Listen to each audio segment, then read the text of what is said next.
มีแล้วเลยเราไปแหวะแล้วนี่นี่แห่หาหน่อยแห่หาเลอพืชสวนโลกเนาะพืชสวนโลกแต่เนี้ยไปแห่อาแกซอยอ่ะแต่มาละเนาะพอแห่บุยโอซาเนาะแต่เนี้ยไปแห่หาลูกเวกันนะให้ดอแห่ปั่นจักรยานเนาะให้ดอเล่ย่อเนาะเนี่ยไปแห่คากวาดดอยนั้นเนอะพืชสวนโลกกับปุ่นนี่ตาอุเวมีแล้วเนาะไปแห่ว่าสำลึกดอเลี้ยงมาจากแต่เนี้ยไปแห่กวาดดอดอแห่ดอลูกเวดอจักรยานเนาะอีโอเคแล้วก็ดอดเนาะ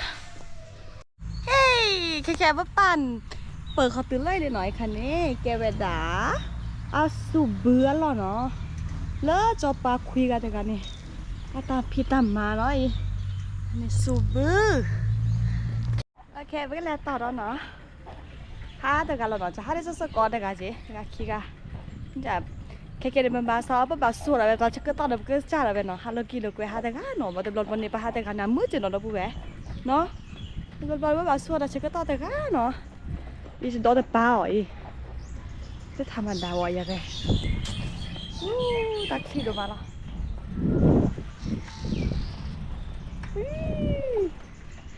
แล้วกว่าดอเนาะก็แล้วกว่าดอนั่นแหละก็แล้วพักแล้วแค่ขี้ก็เกลือเนาะแค่เนี่ยไปให้เราอุบมองดอกไม้เนาะแกซอ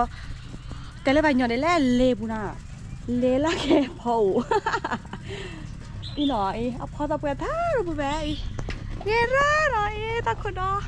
มาใช่แค่นะพอแต่อาเดียมอ่ะพอแต่นอจีเนาะไม่ใช่ก็พอแต่กับไปอู้ตะคีระพูดอะไรดิอะพอลึกเนาะพออันแหวนลึกดูกว่านะชิคแกนหน่อยอีดับเบิลแบที่พอเราแกแต่ว่าตาก็พอเลอตาก็ขาวขึ้นเนาะไม่แค่แล้วพอดูกว่านะพอบุ้ยอ่ะพี่อะพอเวลาเนาะเน่แหดตื่นแล้วป่ะแกพอแล้วเนาะอีดับเบิลแบเวลาแวมาคาเดอพอแค่แล้วเนาะอ่ะไม่บันยอสระแต่ปอที่แล้วก็เลยจีหน่อยไม่พาเซนสวัสดีแม่คลิปไม่ได้ที่ไหนกันนะพ่อไปใส่เนาะถ่ายไปซิหน่อยจะพอน้อมรอเต้เลยหรอโอเคไปก็แล้วกวาดดอนเนาะเดี๋ยวเราจะไปดูข้างในกันนะคะแล้วกวาดดอนเลยตาปูเนาะอีเนาะพอโมลายอ่ะเราปูไว้จะที่ยาบัญญัติก็จะมันจะเรียกจะก็เนี่ยบอกก็พอโมลามันจะที่ยาพอโมลาก็จะหรอแล้วบอกปูเนี่ยบอกก็พอโมลาก็จะเพราะมันจะคะแนนเนี่ยนะเอาสับเลือดสีเนาะอันแล้วสับเลือกจ๋าเนาะอีค่ะอ่ะสีเราได้จ๋าเจ๋ออีออกชมพูล่าอะไรกันแต่คลิปมือเดิมมาละโอ้ที่ธรรมชาติเนาะที่พอเอาก็ลึกสับเลือกจากในคาวาหน่อยแต่ก็ได้เวลาเนาะกว่าเลยเอสเอพอแฮลแฮเพย์เซเนาะที่ว่าเสียเพราะว่าพอเนี่ยก็ลืมมาเนาะก็ซื้อยาตาบัดเตนี่แต่ธรรมดาเนาะเจ้าอีลูเวลาโอ้โหว่าพอราดูมาเลยค่ะนี่ดูโอ้โหสวยมากเวเดงนะพวกแกเอาพอดูอย่าพอเนี่ยกันเนาะจะเดเวทะดูว่าจะพอได้เบะไอ้ข้าแกพอล่อหนอแล่นเนาะมันก็แหลกกว่าดอสกอก็ไพ่ไว้เลยห้องเย็นบุรีเจนเนาะมันก็ออกทางเลยว้าวตาคิดดีละเนาะเพราะว่าอถ่ายแวร์แอร์คอนเนาะแอร์เนาะแกพอแล้วอารมณ์แบบตาคลีเนาะนี่ค่ะแล้วอะไรหิมะเลยสวยมากสดชื่นอ่ะช่วยมากโอ้ที่พอแล้วก่อนเราดูไหมพอแล้วเซฟโพแบบโพแล้วหลบอ่ะแต่กระเป๋าเลยตาเคลียร์หลอดเลยหน่อยว้าวใช่ไหม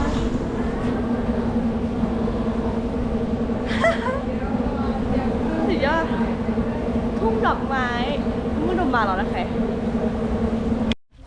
แค่นี้ไปแค่แล้วเกาหลีก่อนเนาะเกาหลีก่อนเหรอไปนี่ดู Korean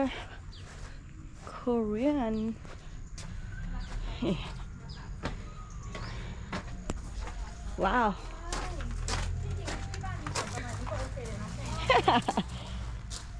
เงี้ยเนาะโอเคแล้วแค่ในเปลวเขาแล้วตาปูเนาะตากาคุสาเราแค่ไหนจุยนี่ตื่นตลอดหลอกเหลียตากุกนะแต่แล้วไปแฮแต่ตอนนี้อะแกตาพกขี้พกขาหล่อเนาะทุกคนมาแวะรอในจานว่าโอเคกว่าดอนเนาะแช่เราไปสิเนาะโอ้สมบูรณ์อยู่เนาะเวท่าที่ตาพกขี้พกขาเนาะเอาเกินลือแต่พาเกินลือร้อยเอาผ้าแล้วตาปุยจะบิดเลยเวท่าแดดดอลลี่โอ้สวยมาก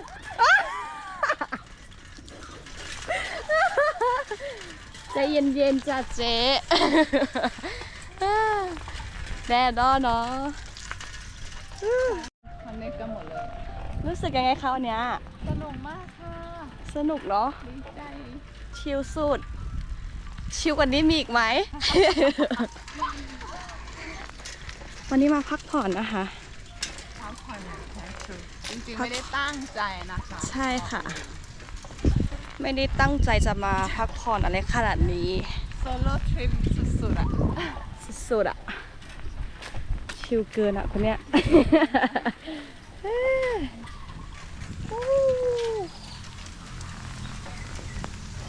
เนี่ยแต่งตัวเป็นอะไรนะ นักกีฬา ใช่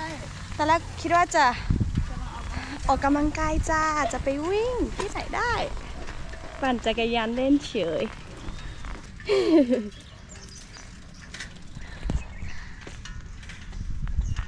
มึงเดี๋ยวมาล้อเดี๋ยวไปแวะนะแค่ดิพอเหมือนต่างประเทศอะวู้ยูวู้โอ้โหเราไปแวะค่ะคลิปที่ละแล้วก็ปัดไปก็เจอโอ้ถ้าไข่แพ้นะโอเคโอ้โหเย็นมากเขียวขจีคลิปนี้ละฮู้ฮู้อู้ว้าวบรรยากาศเอสเพราะว่าพอดีเราเป็นแฮปปี้เนี่ยดูในไอเดียก็เปิดท่อหนอนเลยนะกะมาค่ะเดินจัดสวนเนาะบรรยากาศซาลอยฮีเนี่ยดูโอดอเดเซเพราะว่าพอทิ้งโลซาลอยเองไว้คลิปนี้ล่ะเซเพราะว่าพอเนี่ยเวดูมาละโอ้โหตาบุยแค่ในแพทย์ท่าตาพักคนหน่อยตาโกภาษาภาษามาที่เป๊ะหรือว่าเราไปเวทนี้เราไปหันตาบุยภาษาละปั่นจักรยานเนี่ยตาบัวเนาะเสียบ้าเราไปก็นี่สกายวอล์กตรงนี้มีอีกเหรอเราไปเวเฮ้ตาบุยถ้าทุกบอกว่าฮัลโหลเกวนเนี่ยดูตาบุยโดมาละไม่จำมือตาคลิปที่เราเกยดีละใครนี่ก็เราจะได้คลิปที่เราเสียพวกพวกตาโก้ก็แค่หาแค่นั้นเนาะตาโก้ก็จะไม่เบื่อเลยแต่แค่จะได้สิ่งแกพอแล้วพอเลยเนาะเมล่าต้องพอดีกว่าเนาะจะสิ่งแกพอนะแกตากันเล่เนาะอีว้าวอีก็แค่หาที่ใครเนาะแค่รอดเราช่วยเนี่ยจะพอเราเดินเป็นโดตาก่อนเนาะเจ๋อเราบุ้ยเป็นส่วนที่โอเคมากอะสวยมากวู้ยูฮูเมื่อกี้เราติลี่หน่อยแกอาจจะต้นมะตาดนี่ลูกถ้าซาล็อกเกอร์หนอมีลี่หนอระเบิดที่เนี่ยเต้ไปปะออซี ได้ใช่ไหม เขาบอกว่ากินได้อ่ะ เอาเธอเคยกินไหม ไม่เคย กินค่ะฉันเคยกินค่ะ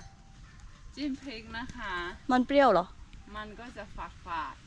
เปรี้ยวนิดหน่อย อันนี้เหรอ นี่ไง ลูกนี้ไง กินไหม แต่ว่า ขาเรียก หนูเหยียบไปแล้ว เรียกว่าอะไรนะ อภิลาคอ อภิลักษ์ภาษาคาโกและอภิลักษ์แต่ว่ามันจะสุกแล้วนะพี่จะเอาไหมเนี่ย ปากกยอจะกรบบ่าวะวิสาสูนนะเว้ยเวลานี้คือไอติมต้องเข้าแล้วอะ ร้อนไม่ไหวมากูชื่นใจสุดๆอะ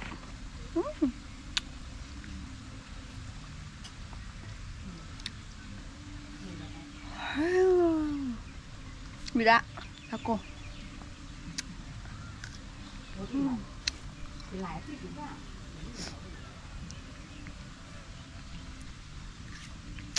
ใครพวกเจียวบีเนาะอมบีดิโอเคไอติมน่าอร่อยมากเลยพี่เจนเนาะเอาบีละแกมะม่วงสคอสอะสคอสอะภาษาอาคาเรียกว่าอะไร ดื้อโอ ดื้อโอกือโอกือโอ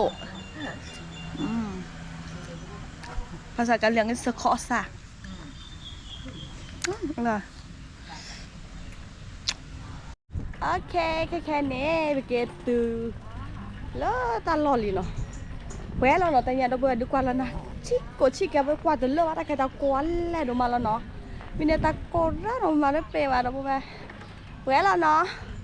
เดี๋ยวสิเวลาเกเราเบื่อก็ได้กันดีกว่าดอได้เฮ้ยแบบว่าทบเนาะสบายนอนไลค์แชร์ subscribe จะกันเนาะมายาเชื่อเก้บ๊ายบายบ๊ายบายเราที่สิเลยเนาะดอนะโอเคบ๊ายบายมายาเชื่อเก้บ๊ายบายค่ะสาว ใช่ใช่ บ๊ายบาย โอเค ตามลือ